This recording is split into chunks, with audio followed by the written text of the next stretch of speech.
사별 후 홀로 떠난 여행에서 55세 변호사를 만나 재혼하고 한 달 뒤 완전 날벼락을 맞았습니다. 남편이 세상을 떠난 지 7년이 지났습니다. 그 시간 동안 저는 오직 아이들만 바라보며 살았죠. 큰딸의 결혼식, 작은아들의 취업, 그리고 얼마 전 아들의 결혼까지. 모든 게 끝나고 나니 문득 제 자신이 텅 빈 것 같았습니다. 어느 날 아침 거울 앞에 섰어요. 거울 속 여자는 머리카락에 흰머리가 섞여 있고 눈가엔 주름이 깊게 패여 있었죠. 언제 이렇게 늙었을까? 그런데 이상하게도 그 얼굴이 낯설었습니다. 마치 오랫동안 잊고 지낸 옛 친구를 만난 것처럼요. 그날 저녁 큰딸이 전화를 걸어왔습니다. 엄마, 요즘 뭐해요? 뭐 하긴, 집에서 텔레비전 보고 있지. 그것만 하면 안 되잖아요. 어디 여행이라도 다녀오세요. 딸의 말에 처음엔 고개를 저었죠. 혼자 여행이라니 생각해 본 적도 없었거든요. 그렇게 며칠을 고민하다가 문득 신문에서 김천 김밥 축제 광고를 봤습니다. 그래, 거기 한번 가보자. 결정은 순간이었죠. 짐을 꾸리면서도 떨렸습니다. 혼자 기차를 타본 게 얼마만인지 기억도 안 났거든요. 가방에 옷 몇 벌과 세면도구를 넣으면서 계속 생각했어요. 잘할 수 있을까? 김천행 기차표를 예매하고 작은 게스트하우스를 예약했습니다. 출발 전날 밤엔 잠이 안 왔죠. 설레는 건지 불안한 건지 알 수 없는 감정이었습니다. 그리고 드디어 출발하는 날 아침. 서울역은 사람들로 붐볐어요. 플랫폼에 서 있는데 바람이 불었어요. 기차가 들어왔어요. 좌석을 찾아 앉았습니다. 창밖으로 서울의 풍경이 스쳐 지나가기 시작했죠. 마음이 조금씩 가벼워졌습니다. 2시간쯤 지났을까요?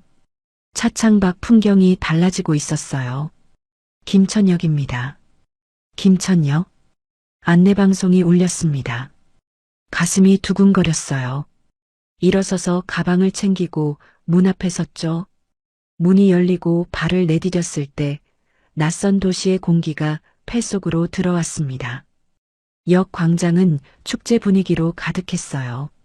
곳곳에 김밥 부스가 설치되어 있고 사람들은 줄을 서서 기다리고 있었죠. 김밥 만드는 시연도 하고 있었습니다.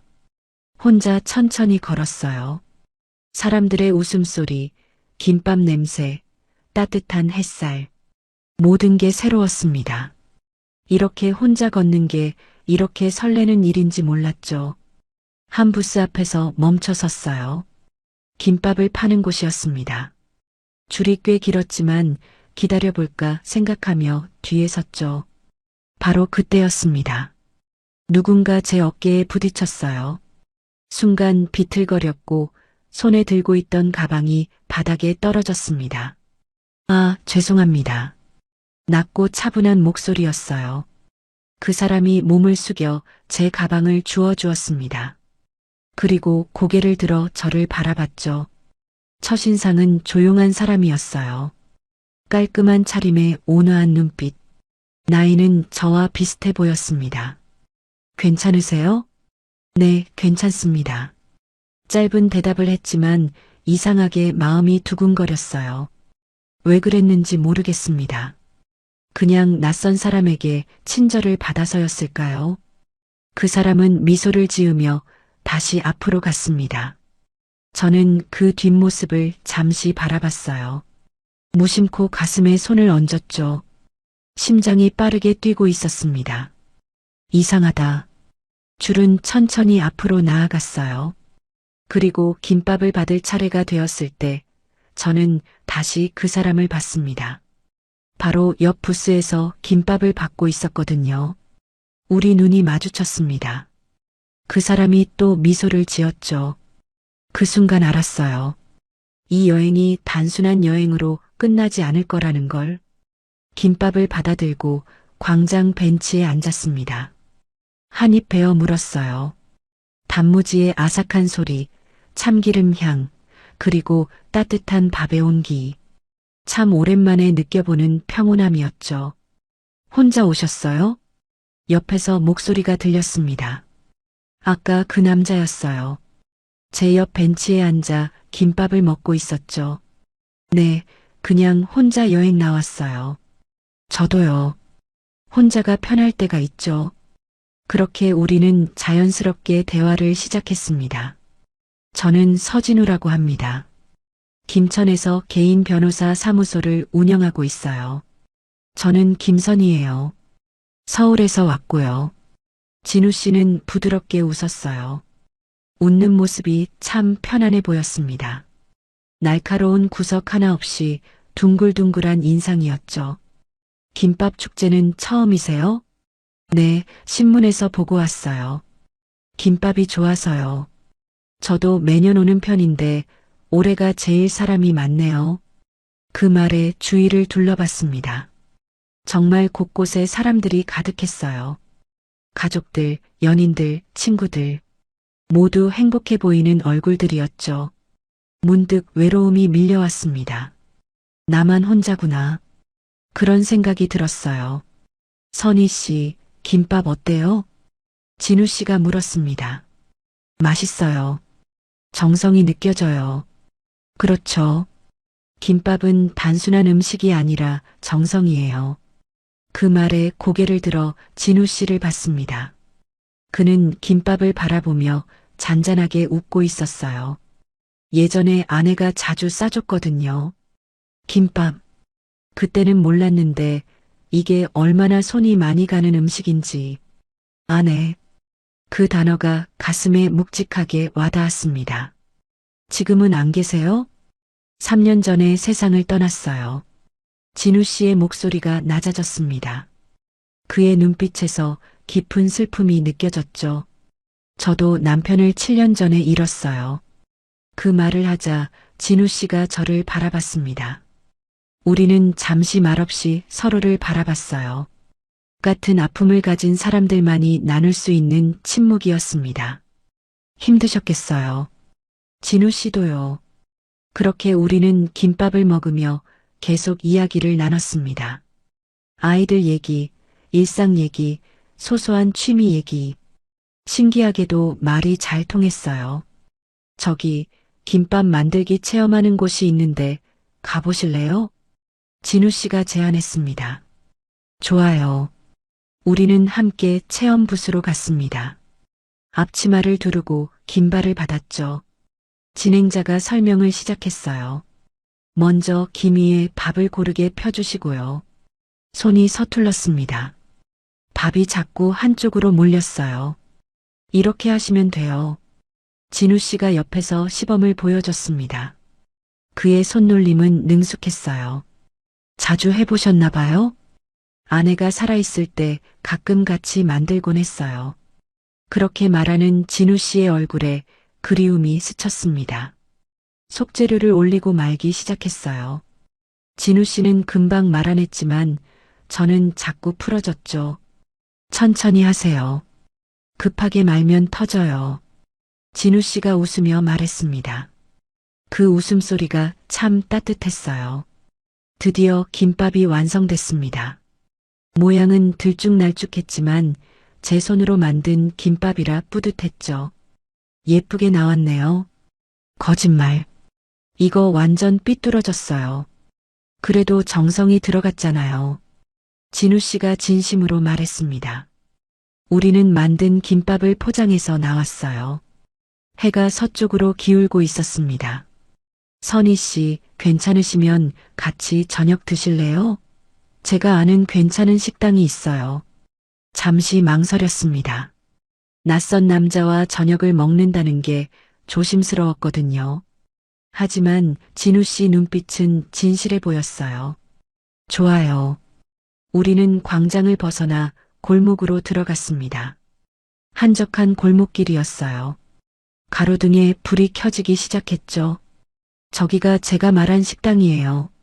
진우 씨가 가리킨 곳은 작은 한식당이었습니다. 간판도 낡고 평범해 보였어요. 안으로 들어가니 따뜻한 공기가 감쌌습니다. 손님은 몇 없었죠. 자리에 앉아 메뉴를 봤어요. 여기 된장찌개가 정말 맛있어요. 그럼 그걸로 주문할게요. 주문을 하고 기다리는 동안 창밖을 봤습니다. 어둠이 내리고 있었어요. 거리에 사람들이 오가고 가게마다 불이 켜졌습니다. 바로 그때였습니다. 식당 문이 열리며 한 여자가 들어왔어요. 30대쯤 되어 보이는 날씬한 여자였습니다. 그 여자는 우리 테이블을 지나치다가 멈춰섰죠. 진우 씨를 빤히 쳐다봤어요. 진우 씨도 그 여자를 봤습니다. 순간 그의 표정이 굳어졌어요.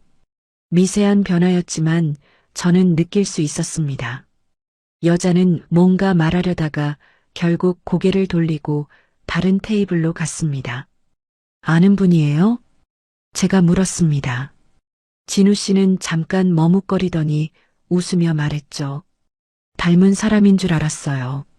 하지만 그 웃음이 자연스럽지 않았습니다. 뭔가 감추는 듯한 느낌이었어요. 가슴속에서 작은 불안이 일었습니다. 저 여자는 누구지? 된장찌개가 나왔습니다. 김이 모락모락 피어올랐죠. 맛있게 드세요. 진우 씨가 말했지만 아까와는 분위기가 달랐어요. 미묘하게 경직된 느낌이었습니다. 저도 숟가락을 들었지만 자꾸 그 여자가 신경 쓰였어요. 여자는 혼자 앉아 조용히 식사를 하고 있었습니다. 선희 씨, 김천에서 며칠 계실 거예요? 진우 씨가 화제를 바꿨습니다. 내일 오후에 서울로 돌아가요. 그럼 내일 아침에 근처 들녘길 같이 걸으실래요? 경치가 정말 좋거든요. 진우 씨의 제안에 고개를 끄덕였습니다. 좋아요. 하지만 마음 한구석에 의심이 자리 잡았어요. 아까 그 여자와 진우 씨의 반응이 계속 맴돌았습니다. 식사를 마치고 밖으로 나왔어요. 밤 공기가 차가웠습니다. 게스트하우스까지 바래다 드릴게요. 괜찮아요. 가까워요. 그래도 밤이니까요. 진우 씨는 제 게스트하우스까지 동행했습니다. 걸어가는 내내 그는 김천의 이곳저곳을 소개해줬어요. 하지만 저는 계속 생각했죠. 아까 그 여자는 대체 누구였을까? 게스트하우스 앞에 도착했습니다. 오늘 즐거웠어요. 선희 씨, 저도요. 그럼 내일 아침 9시에 여기서 만날까요? 네, 그럼요. 진우 씨는 웃으며 손을 흔들고 떠났습니다. 방으로 들어와 침대에 누웠어요. 창밖으로 달이 보였습니다. 오늘 하루가 꿈 같았습니다. 낯선 도시에서 낯선 남자를 만나 대화를 나누고 저녁까지 함께 먹었죠. 그런데 마음 한구석이 편치 않았어요. 진우 씨는 뭔가 숨기고 있는 걸까? 그날 밤 잠이 쉽게 오지 않았습니다. 아침 9시 게스트하우스 앞에서 진우 씨를 만났습니다. 잘 주무셨어요? 네, 잘 잤어요. 거짓말이었습니다. 밤새 뒤척이며 어젯밤 식당에서 본 여자 생각을 했거든요. 하지만 아침 햇살 속 진우 씨의 얼굴은 어제보다 더 밝아 보였어요. 오늘 날씨가 정말 좋네요. 들녘길 걷기 딱 좋아요. 우리는 게스트하우스에서 조금 걸어 들녘길 입구에 도착했습니다. 도시를 벗어나자 탁 트인 풍경이 펼쳐졌어요. 누런 들판, 멀리 보이는 산, 그리고 구불구불 이어지는 흙길. 여기 참 좋네요. 그렇죠? 저는 가끔 혼자 와서 걷곤 해요. 마음이 복잡할 때요. 우리는 나란히 걷기 시작했습니다. 바람이 불었어요. 늦가을 바람이었지만 따뜻했습니다. 들풀 향이 바람에 섞여 코끝을 스쳤죠. 그 향기가 참 좋았어요. 흙냄새와 풀냄새, 그리고 햇살의 냄새까지. 진우 씨가 말했습니다. 선희 씨, 아이들은 몇이에요? 둘이요. 딸 하나, 아들 하나. 둘 다 결혼했어요. 그럼 이제 홀가분하시겠네요. 홀가분하긴요. 그냥 허전하죠. 진우 씨가 고개를 끄덕였습니다. 저도 알아요, 그 기분. 아이들이 떠나고 나면 집이 너무 조용해지잖아요. 진우 씨도 자녀 있으세요? 잠시 침묵이 흘렀습니다. 진우 씨는 앞을 보며 천천히 말했어요. 없어요. 아내가 아이를 가질 수 없는 몸이었거든요. 그 말에 가슴이 아팠습니다. 죄송해요. 제가 괜한 질문을. 아니에요. 괜찮아요. 진우 씨는 웃었지만 그 웃음 뒤로 슬픔이 느껴졌어요. 우리는 계속 걸었습니다. 발밑으로 낙엽이 바스락거렸죠. 가끔 새소리가 들리고 멀리서 농기계 소리가 희미하게 들렸습니다. 이 나이에도 설레네요. 진우 씨가 갑자기 말했어요. 네.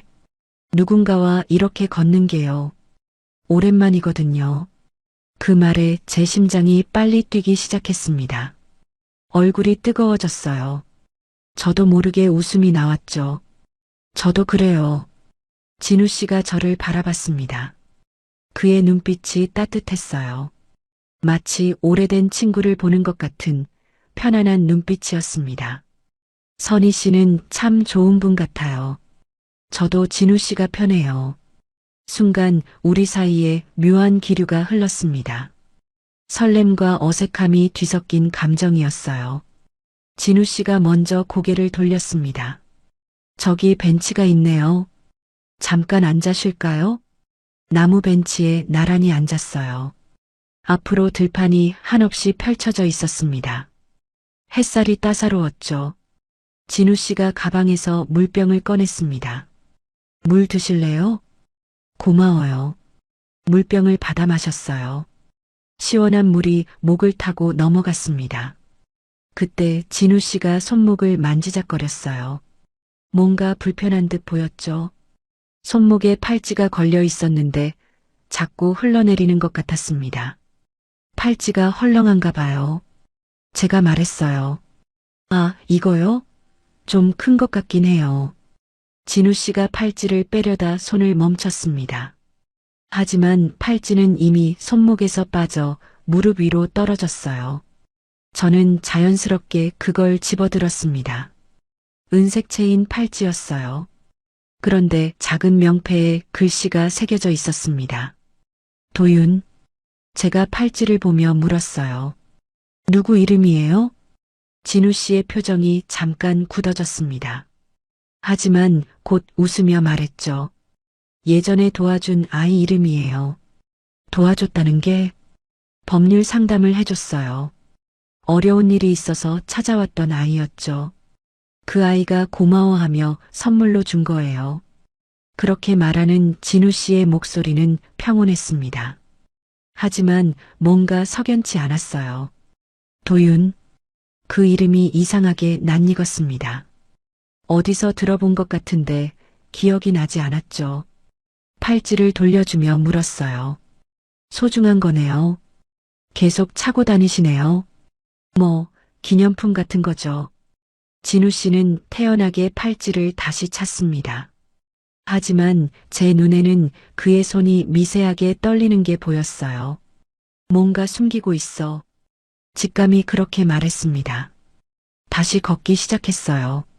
하지만 아까와는 분위기가 달랐습니다.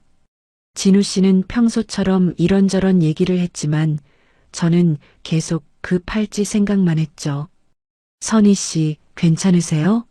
표정이 안 좋아 보여요. 아니요, 괜찮아요. 그냥 조금 피곤한 것 같아요. 그럼 이제 돌아갈까요? 네, 그럴까요? 우리는 발걸음을 돌렸습니다. 오던 길을 되돌아갔죠. 진우 씨는 계속 말을 걸었지만 저는 제대로 대답을 못했어요. 머릿속이 복잡했거든요. 게스트하우스 앞에 도착했습니다. 오늘 정말 즐거웠어요, 선희 씨. 저도요. 서울 가시면 연락 주실 수 있어요? 진우 씨가 조심스럽게 물었습니다. 잠시 망설였어요. 이 사람과 계속 연락을 해도 되는 걸까? 뭔가 불안했지만 동시에 끌렸습니다. 네, 연락할게요. 진우 씨의 얼굴이 환해졌어요. 감사해요. 안전하게 들어가세요. 진우 씨도요. 우리는 인사를 나누고 헤어졌습니다. 방으로 돌아와 짐을 쌌어요. 서울로 돌아갈 시간이었죠. 가방을 정리하면서도 계속 생각했습니다. 도윤, 그 이름이 왜 이렇게 신경 쓰이지? 창가에 앉아 밖을 바라봤어요. 김천의 하늘은 맑고 푸르렀습니다. 이틀간의 여행이 꿈 같았어요. 진우 씨를 만난 것도, 함께 시간을 보낸 것도, 하지만 동시에 불안했습니다. 이 사람 이상하게 따뜻하지만 뭔가 감추는 게 있는 것 같아. 휴대폰을 꺼내 진우 씨의 번호를 봤어요. 저장된 이름은 서진우였습니다. 연락을 해야 할까 말아야 할까 고민하다가 휴대폰을 내려놓았어요. 창밖으로 해가 지고 있었습니다. 주황빛 노을이 하늘을 물들이고 있었죠. 일단 서울로 돌아가서 생각해보자. 짐을 다 챙기고 게스트하우스를 나섰습니다. 김천역으로 가는 길, 뒤를 돌아봤어요. 이 도시에서 뭔가가 시작된 것 같았습니다. 그게 뭔지는 아직 몰랐지만요. 기차에 올라 창가에 앉았어요. 서울로 돌아가는 기차 안에서 저는 계속 손목을 만졌습니다. 진우 씨의 팔찌가 자꾸 떠올랐거든요. 도윤이라는 이름, 대체 누구일까? 그 질문이 제 마음속에 작은 가시처럼 박혀 있었습니다. 서울로 돌아온 다음 날 아침이었습니다. 휴대폰이 울렸어요. 문자였죠. 어젯밤 잘 도착하셨어요? 김천이 벌써 그립네요. 서진우. 문자를 보며 미소가 지어졌습니다. 답장을 보냈어요. 네, 잘 도착했어요. 즐거웠습니다. 그날부터 진우 씨는 매일 문자를 보냈습니다. 오늘 날씨가 좋네요. 선희 씨 생각이 나요. 김밥을 먹었는데 선희 씨와 함께 먹던 게 생각나네요. 오늘은 김밥 생각이 나네요. 선희 씨 생각도요. 문자를 받을 때마다 가슴이 두근거렸어요. 이 나이에 이런 감정을 느끼게 될 줄 몰랐어요. 저도 답장을 보냈죠. 저도 그날이 자꾸 떠올라요. 진우 씨는 오늘 뭐 하셨어요? 이렇게 일주일이 지났습니다. 어느 날 진우 씨가 전화를 걸어왔어요. 선희 씨, 이번 주말에 서울 가는데 시간 되세요? 심장이 쿵 하고 뛰었습니다. 네, 시간 돼요. 그럼 북촌에 좋은 찻집이 있는데 거기서 만날까요? 좋아요. 전화를 끊고 나니 기분이 이상했어요. 설레면서도 긴장됐죠. 뭘 입어야 하나, 어떻게 말해야 하나. 계속 고민했습니다. 주말이 되었어요. 거울 앞에서 한참을 서 있었습니다. 옷을 몇 번이고 갈아입었죠. 화장도 평소보다 신경 써서 했습니다. 큰딸이 전화를 걸어왔어요. 엄마, 오늘 뭐해요? 응, 그냥 친구 만나. 무슨 친구요? 목소리가 이상한데요? 아니야, 그냥 아는 사람. 딸은 웃었습니다. 엄마, 혹시 남자 만나요? 아니라니까. 하지만 딸은 알아챘나 봐요. 엄마, 좋은 분이면 만나세요. 엄마도 행복할 권리 있어요. 그 말에 눈시울이 뜨거워졌습니다. 고마워. 북촌 찻집에 도착했어요. 한옥을 개조한 작은 찻집이었습니다. 대문을 열고 들어가니 마당에 국화가 피어 있었죠. 진우 씨가 이미 와 있었어요. 창가 자리에 앉아서 밖을 보고 있었습니다. 진우 씨, 제가 부르자 그가 고개를 돌렸어요. 얼굴에 환한 미소가 번졌습니다. 선희 씨 왔어요. 그는 일어서서 제 의자를 빼주었어요. 그 배려가 참 좋았습니다. 자리에 앉자 진우 씨가 품에서 뭔가를 꺼냈어요. 노란 국화 한 송이였습니다. 이거 드리려고 준비했어요. 국화를 받아들었습니다. 은은한 향이 났어요. 예쁘네요. 고마워요. 김천에서 바람에 머리카락 날리던 모습이 국화 같았어요. 그래서 보자마자 선희 씨 생각이 났죠. 얼굴이 뜨거워졌습니다. 진우 씨는 정말 말을 곱게 했어요. 차 메뉴판을 보며 주문했습니다. 국화차와 대추차를 시켰죠. 여기 자주 오세요? 제가 물었어요. 진우 씨가 잠깐 머뭇거렸습니다. 가끔 와요. 조용해서 좋거든요. 그때 찻집 주인 할머니가 차를 가져왔어요. 할머니는 진우 씨를 보더니 반갑게 웃었습니다. 오랜만이네요. 네, 그렇네요. 차를 내려놓고 할머니가 가려다 멈춰 섰어요. 그리고 저에게 살짝 몸을 기울여 속삭였습니다. 그분 예전에도 같은 자리에 앉아서 다른 분께 국화를 드렸어요. 순간 심장이 철렁했습니다. 할머니는 그 말을 남기고 가버렸어요. 저는 국화를 쥔 채 굳어 있었습니다.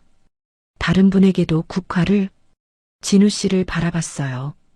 그는 제 표정을 읽었는지 미소를 지으며 말했습니다. 아, 할머니가 그 얘기를 하셨나 봐요. 무슨 얘기요? 아내요. 예전에 아내랑 여기 자주 왔었어요. 아내가 국화를 좋아해서 매번 사다 줬죠. 진우 씨의 눈빛이 슬펐습니다. 그런데 이상해요. 이 향을 맡으면 새로 시작하는 기분이 들어요. 슬픔보다 희망이 먼저 떠오르더라고요. 그 말이 왠지 진심 같았어요. 제 불안한 마음이 조금 가라앉았습니다. 죄송해요. 제가 괜한 오해를.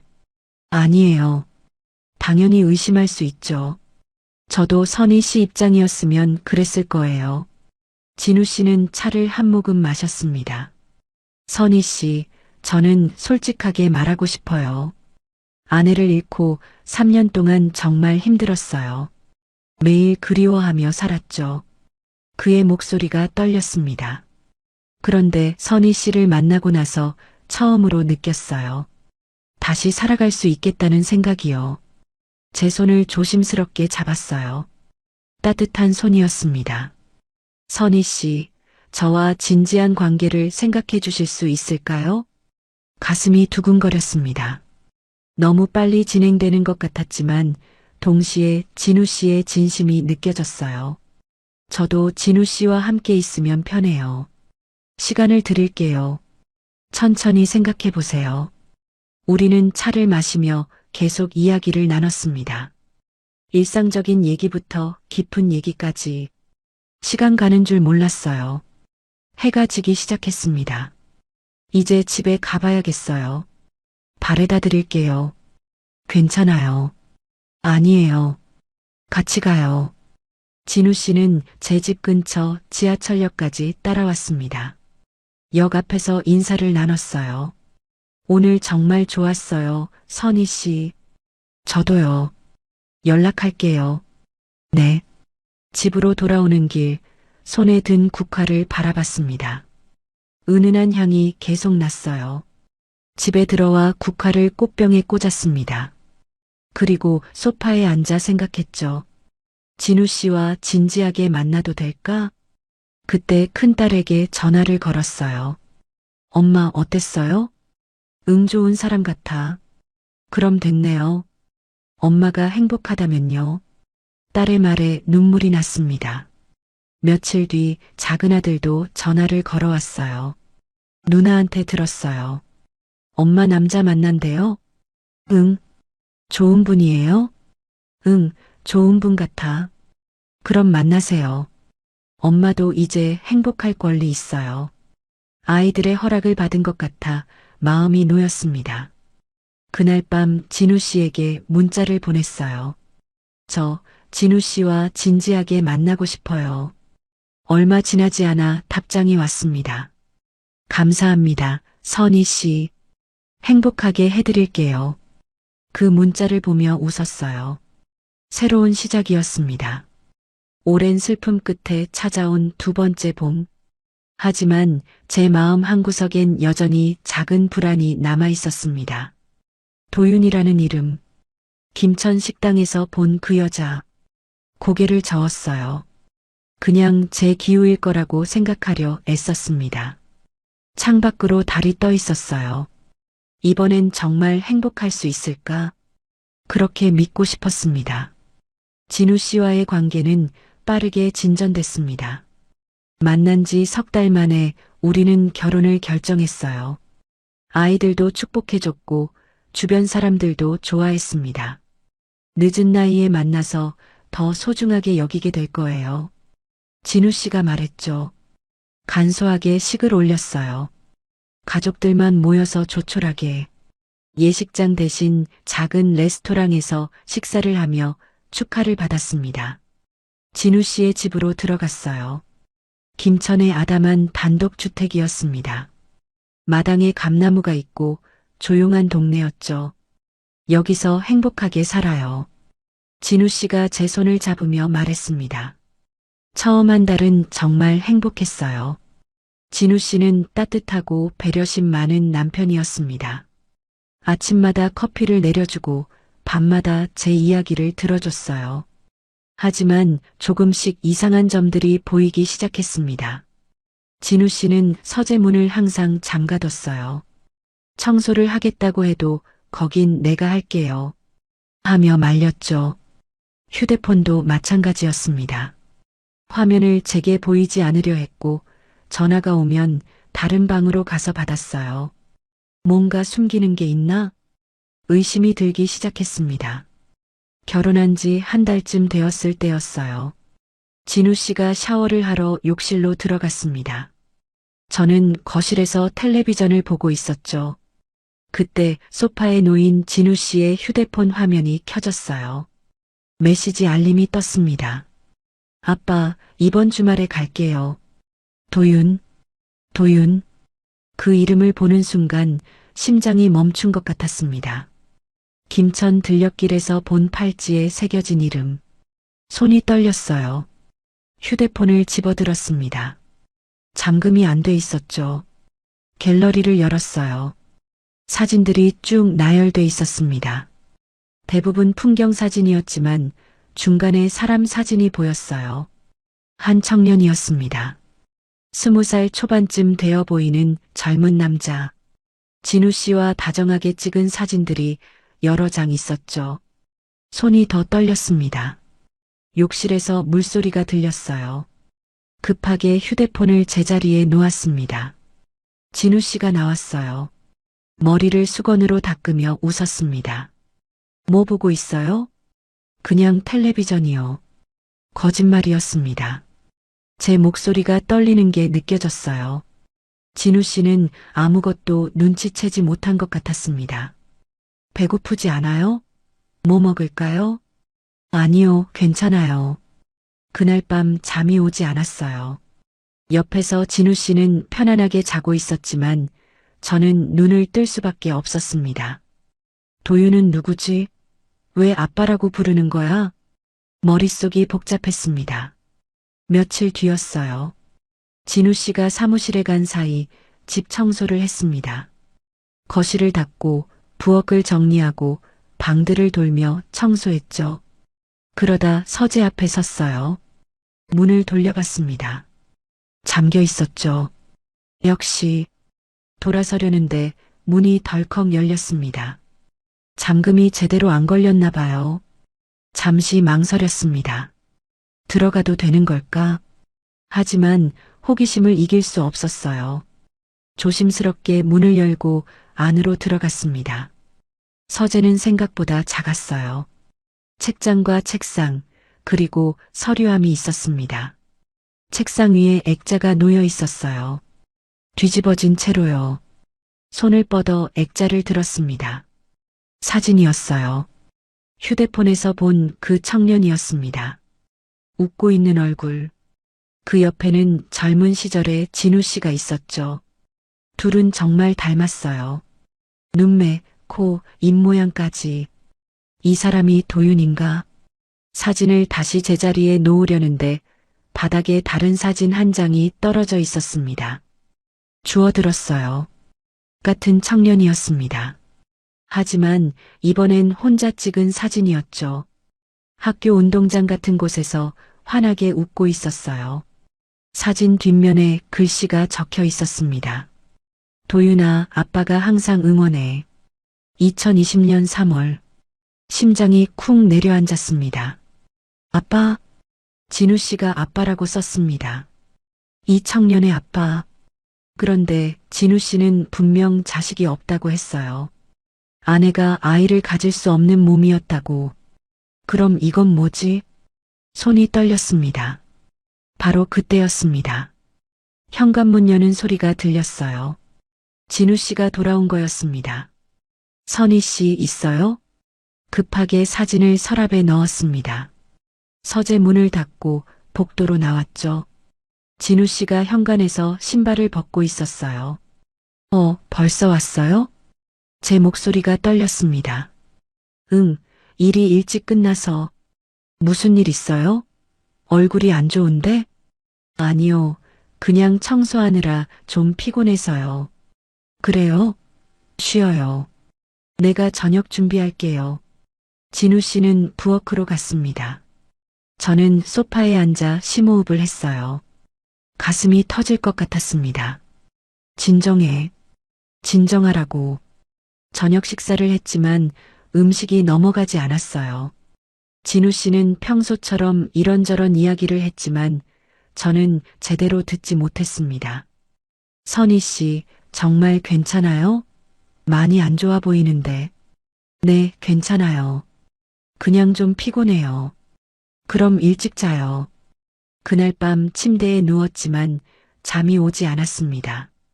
옆에서 진우 씨는 편안하게 자고 있었어요. 규칙적인 숨소리가 들렸죠.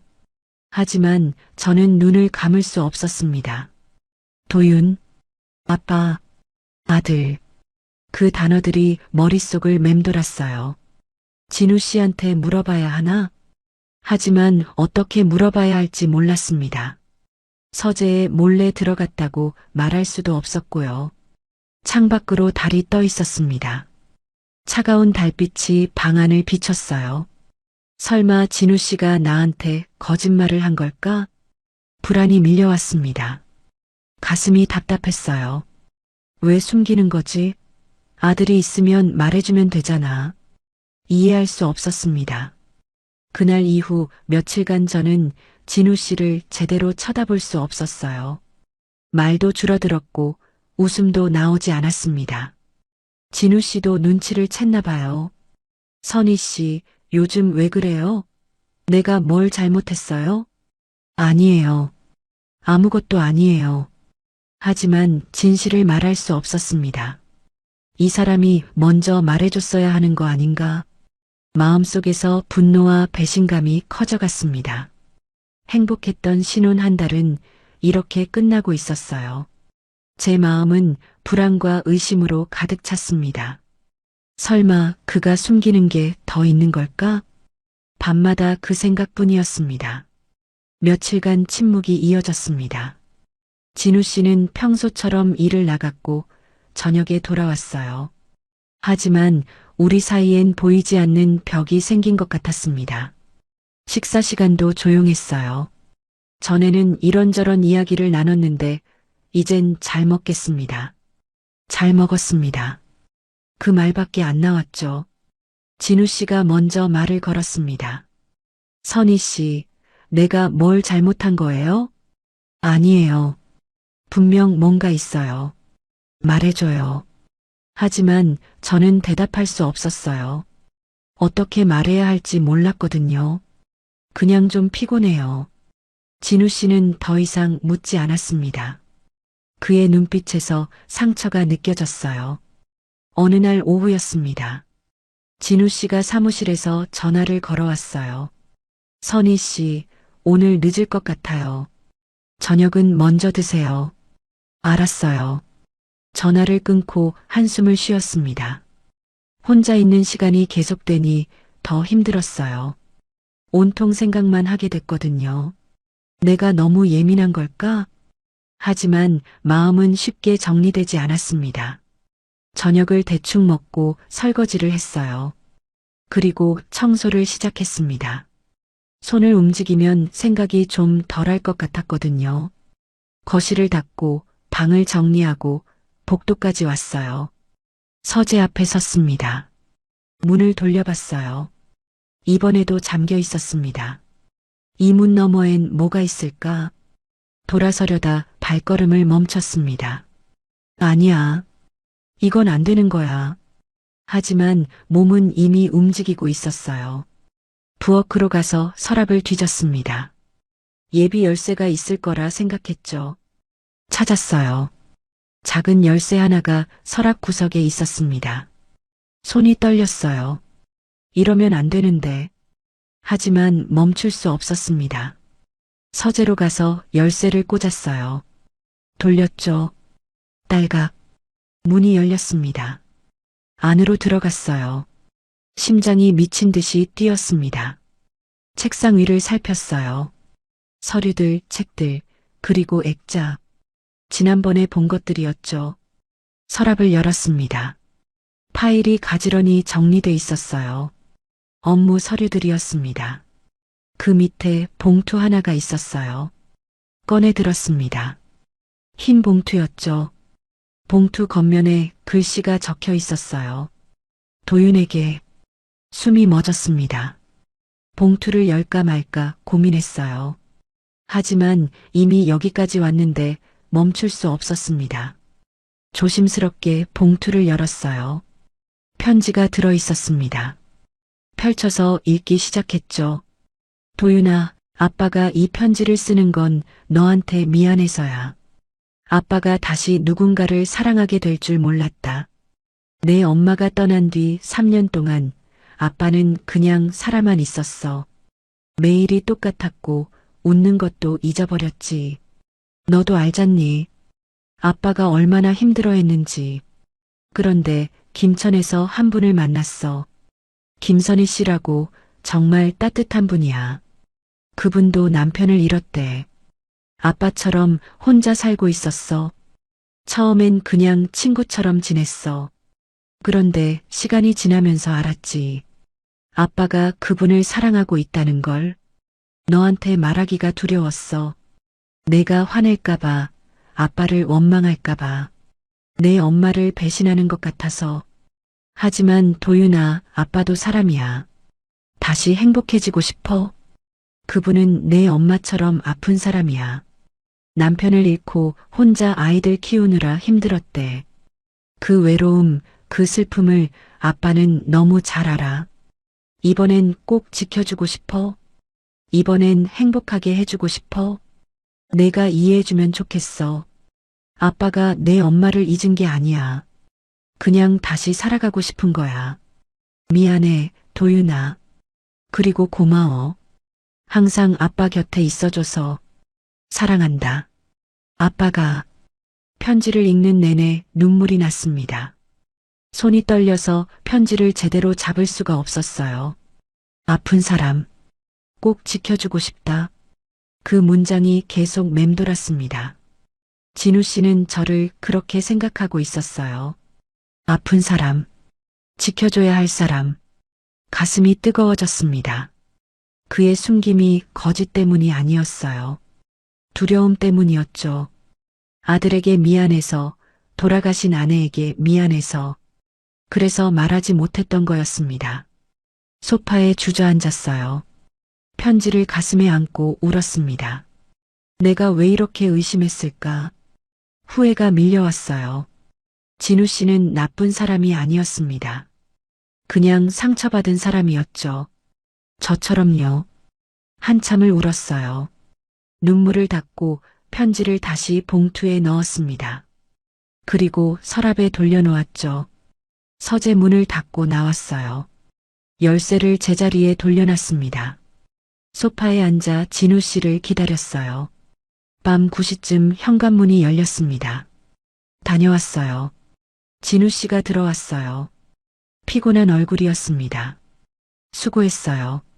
제 목소리가 떨렸어요. 진우 씨가 저를 봤습니다. 울었어요? 눈이 빨간데. 아니에요. 거짓말이었습니다. 진우 씨가 제 옆에 앉았어요. 선희 씨, 우리 이야기 좀 해요. 네. 내가 뭘 잘못한 건지 모르겠어요. 말해줘요. 고칠게요. 그 말에 눈물이 또 났습니다. 진우 씨는 잘못한 게 없어요. 그럼 왜 이래요? 며칠째 나를 안 쳐다보잖아요. 손을 뻗어 진우 씨의 손을 잡았어요. 미안해요. 내가 예민했어요. 무슨 일이에요? 말해야 할까, 말지 말아야 할까? 고민하다가 입을 열었습니다. 진우 씨 숨기는 거 있죠? 진우 씨의 표정이 굳어졌어요. 뭘 말하는 거예요? 도윤이요. 도윤이라는 사람. 순간 진우 씨의 얼굴이 창백해졌습니다. 어떻게? 휴대폰에서 봤어요. 그리고 서재에서도. 진우 씨가 고개를 떨구었습니다. 한참 침묵이 흘렀어요. 그리고 진우 씨가 천천히 말했습니다. 말하려고 했어요. 하지만 용기가 없었어요. 괜찮아요. 이제 말해줘요. 진우 씨가 저를 바라봤어요. 눈가에 눈물이 맺혀 있었습니다. 도윤이는 제 아들이에요. 그 말에 고개를 끄덕였어요. 알아요. 편지 봤어요? 네. 진우 씨가 한숨을 쉬었습니다. 미안해요, 선희 씨. 말했어야 했는데. 손을 꼭 잡았어요. 아니에요. 이해해요. 하지만 완전히 이해한 건 아니었어요. 여전히 마음 한구석이 아팠습니다. 왜 나한테 말하지 않았을까? 그날 밤 잠자리에 들었지만 잠이 오지 않았어요. 진우 씨는 제 옆에서 자고 있었습니다. 편지 내용이 계속 떠올랐어요. 이번엔 꼭 지켜주고 싶다. 그 말이 고마우면서도 무거웠습니다. 마음의 상처는 쉽게 아물지 않았어요. 신뢰가 한번 금이 가면 회복하기 어렵다는 걸 알았습니다. 창밖으로 새벽이 밝아오고 있었어요. 우리 괜찮아질 수 있을까? 그 물음에 답을 찾을 수 없었습니다. 그날 이후 며칠은 어색하게 흘러갔습니다. 진우 씨는 도윤 이야기를 더하려 했지만 저는 아직 준비가 안 됐어요. 나중에 들을게요. 그렇게 말했죠. 진우 씨는 더 이상 말하지 않았습니다. 하지만 그의 눈빛에서 미안함이 느껴졌어요. 사흘째 되는 날 오후였습니다. 집에서 설거지를 하고 있는데 초인종이 울렸어요. 누굴까 싶어 문을 열었습니다. 낯선 청년이 서 있었어요. 순간 숨이 멎었습니다. 사진 속에서 봤던 바로 그 얼굴이었거든요. 도윤이었습니다. 혹시 김선희 씨 되시죠? 청년이 조심스럽게 물었어요. 네, 그런데요. 저는 서도윤이에요. 아버지 아들입니다. 목소리가 떨리고 있었어요. 청년도 긴장한 것 같았습니다. 아버지가 병원에 계세요. 순간 머릿속이 하얘졌습니다. 뭐라고요? 심장질환으로 쓰러지셨어요. 지금 응급실에. 가방도 챙기지 못하고 뛰쳐나갔습니다. 도윤이가 차를 몰고 병원으로 갔어요. 차 안은 침묵으로 가득했습니다. 저는 계속 손을 떨고 있었죠. 제발, 제발 괜찮아야 해. 병원에 도착했습니다. 응급실로 뛰어갔어요. 간호사에게 물었죠. 서진우 씨, 어디 계세요? 3번 침대에 계십니다. 커튼을 젖히고 들어갔습니다. 진우 씨가 침대에 누워 있었어요. 얼굴이 창백했습니다. 여러 기계가 연결돼 있었죠. 진우 씨, 제 목소리에 진우 씨가 천천히 눈을 떴어요. 선희 씨, 목소리가 약했습니다. 손을 잡았어요. 차가웠습니다. 괜찮아요? 어디 아파요? 괜찮아요. 그냥 좀 놀랐어요. 의사가 들어왔습니다. 보호자시죠? 잠깐 말씀 좀 나눠요. 복도로 나갔어요. 도윤이도 함께 있었습니다. 의사가 말했습니다. 심장질환이 있으셨나 봐요. 갑작스럽게 발작이 온 거예요.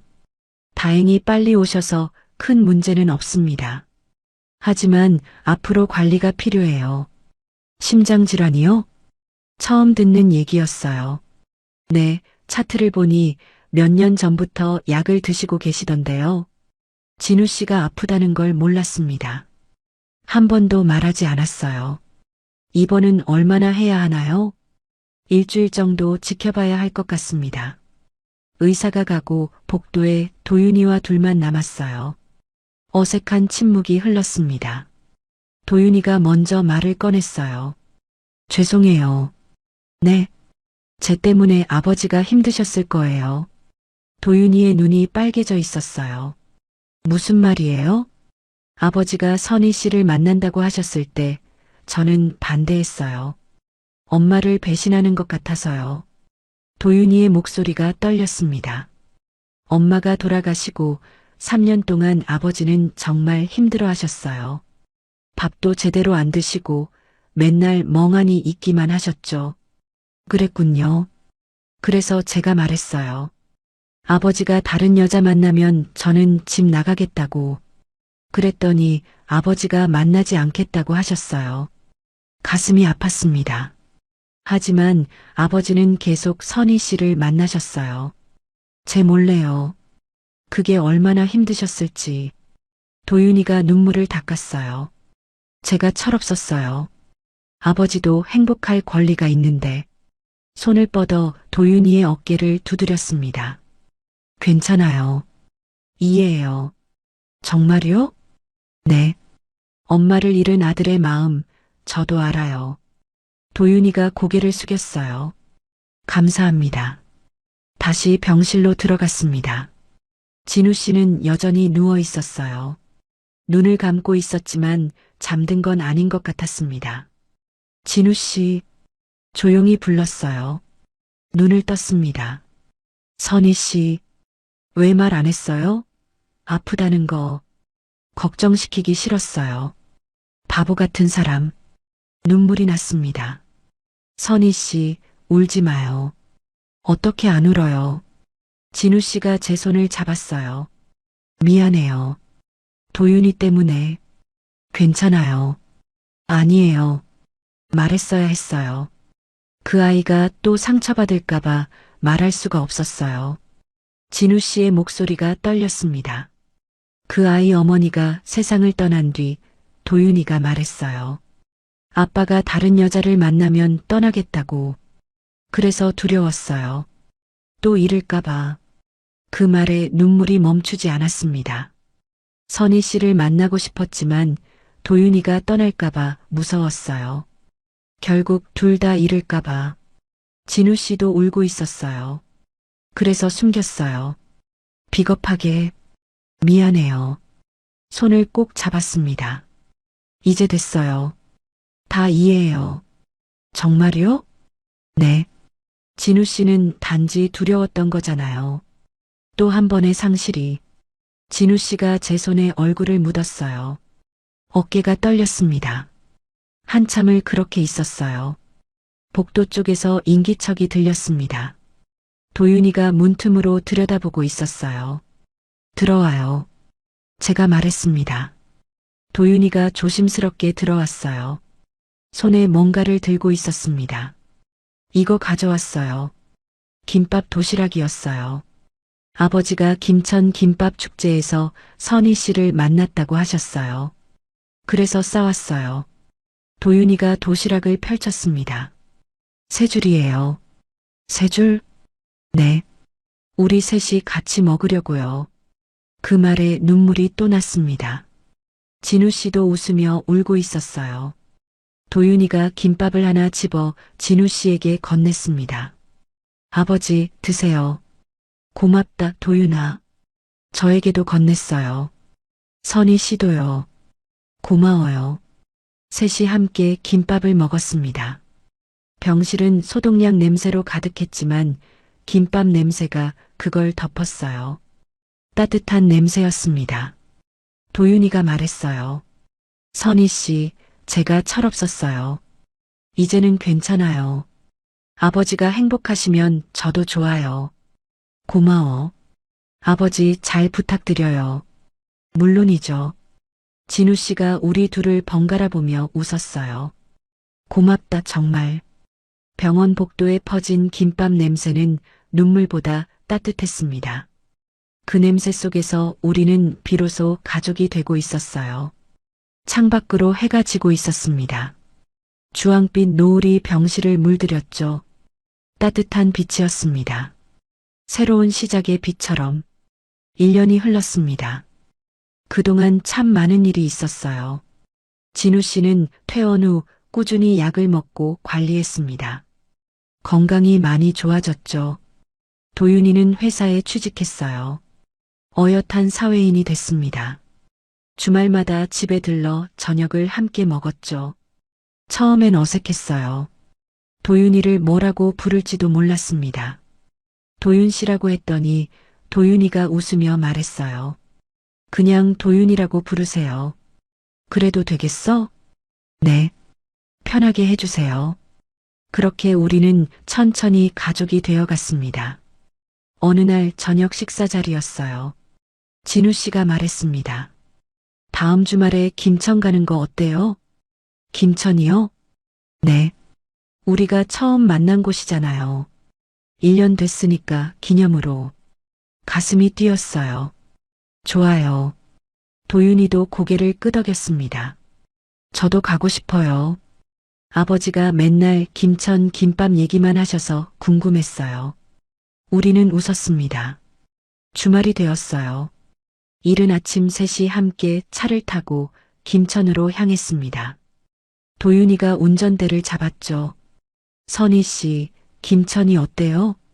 정말 좋아. 나한텐 특별한 곳이야. 아버지도 그렇게 말씀하셨어요. 인생이 바뀐 곳이라고. 진우 씨가 뒷좌석에서 웃었어요. 맞아. 정말 그래. 차창 밖으로 풍경이 스쳐 지나갔습니다. 1년 전 혼자 기차를 타고 왔던 그때가 떠올랐어요. 그때는 외로웠습니다. 혼자였죠. 하지만 지금은 달랐어요. 옆에 사랑하는 사람이 있고 앞자리엔 아들이 있었습니다. 김천에 도착했습니다. 역 광장은 1년 전과 똑같았어요. 사람들이 오가고 가게들이 북적였습니다. 여기서 만났어요? 도윤이가 물었어요. 응. 저기 김밥 부스 앞에서. 진우 씨가 가리켰습니다. 아버지가 부딪혔죠? 그래. 내가 선희 씨 가방을 떨어뜨렸어. 로맨틱한데요? 도윤이가 웃었습니다. 우리도 따라 웃었어요. 들녘길 가볼까요? 진우 씨가 제안했습니다. 좋아요. 셋이 함께 들녘길로 향했어요. 봄바람이 부드럽게 불었습니다. 1년 전 늦가을과는 다른 공기였어요. 따뜻하고 생기가 넘쳤죠. 들판엔 새싹들이 돋아나고 있었습니다. 초록빛이 가득했어요. 여기도 예쁘네요. 도윤이가 말했습니다. 그치? 아버지랑 여기서 걸었어. 그때 뭐 하셨어요? 그냥 걸었지. 이야기 나누고. 진우 씨가 제 손을 잡았어요. 그때 내가 말했잖아. 이 나이에도 설레다고. 기억해요. 지금도 설레. 얼굴이 뜨거워졌습니다. 도윤이가 옆에 있는데도 부끄러웠어요. 도윤이가 웃으며 말했어요. 아, 저 빼고 둘이 사귀시는 거예요? 야, 이 녀석? 진우 씨가 웃으며 도윤이 머리를 쓰다듬었습니다. 벤치에 앉아 쉬었어요. 1년 전 이 벤치에 앉아 팔찌를 봤던 게 기억났습니다. 도윤이라는 이름이 새겨진 팔찌. 진우 씨 손목을 봤어요. 여전히 그 팔찌를 차고 있었습니다. 아직도 차고 있네요. 응. 소중하니까. 도윤이가 물었어요. 그거 제가 드린 거예요? 아니, 내 엄마가 줬어. 내 이름을 새겨서. 그랬구나. 도윤이의 표정이 잠시 슬퍼졌어요. 하지만 곧 웃었습니다. 엄마도 좋아하셨을 거예요. 선혜 씨를. 정말? 네. 엄마는 아버지가 행복하길 바라셨거든요. 그 말에 눈시울이 뜨거워졌습니다. 고마워, 도윤아. 다시 걷기 시작했어요. 한참을 걷다 도윤이가 말했습니다. 배고픈데 김밥 먹을까요? 좋지. 어디서 먹을까? 이번엔 김밥 직접 말지 말아요. 왜? 사 먹어요, 선희 씨. 그게 더 맛있어요. 우리는 웃었습니다. 근처 포장마차를 찾았어요. 할머니가 운영하는 작은 가게였습니다. 김밥 3줄 주세요. 네, 금방 싸드릴게요. 할머니가 능숙하게 김밥을 말았어요. 하얀 밥 위에 속재료를 올리고 김으로 둘둘 말았습니다. 그 모습을 보니 마음이 따뜻해졌어요. 김밥을 받아들고 강변으로 갔습니다. 벤치에 나란히 앉았어요. 셋이 한 줄로. 진우 씨가 제 손을 꼭 잡으며 말했습니다. 늦게 핀 사랑은 오래간대요. 누가 그래요? 사람들이. 그리고 난 믿어. 저도 그의 손을 꼭 잡았어요.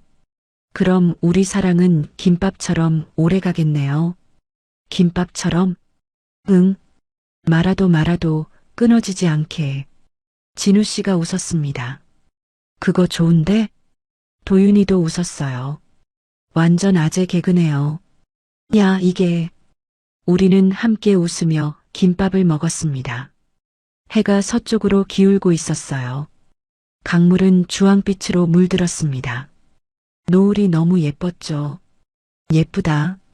제가 중얼거렸어요. 응, 정말 예뻐. 진우 씨가 저를 바라보며 말했습니다. 강변 말고 저 보는 거예요? 당연하지. 얼굴이 뜨거워졌어요. 도윤이가 일어섰습니다. 저기 사진 좀 찍어드릴게요. 우리 셋이 찍자. 아니에요. 두 분만 찍으세요. 도윤이가 카메라를 들었어요. 진우 씨와 나란히 앉았습니다. 손을 꼭 잡고요. 하나, 둘, 셋. 찰칵. 사진이 찍혔습니다. 이번엔 셋이 찍어요. 지나가던 사람에게 부탁했어요. 도윤이가 우리 사이에 앉았습니다. 다시 찰칵. 강변 벤치에 앉은 세 사람. 노을을 배경으로 웃고 있는 우리. 사진 속 그림자는 김밥처럼 한 줄로 이어져 있었습니다. 집으로 돌아가는 차 안에서 생각했어요. 1년 전 혼자 김천에 왔을 때 이런 날이 올 줄 몰랐습니다. 새로운 사랑을 만날 줄도, 아들을 얻게 될 줄도. 인생은 정말 알 수 없는 것 같아요. 힘들 때도 있고 외로울 때도 있지만 그래도 계속 살아가다 보면 좋은 일도 생기더라고요. 진우 씨가 잠든 제 어깨에 머리를 기댔습니다. 따뜻했어요. 이 온기가 오래오래 계속되길 바랐습니다. 김밥처럼 끊어지지 않게. 창밖으로 별이 빛나고 있었습니다. 그 별빛 아래 우리는 집으로 향하고 있었어요. 행복한 집으로. 함께 만들어갈 우리의 집으로. 우리의 집으로. 우리의 집으로. 우리의 집으로.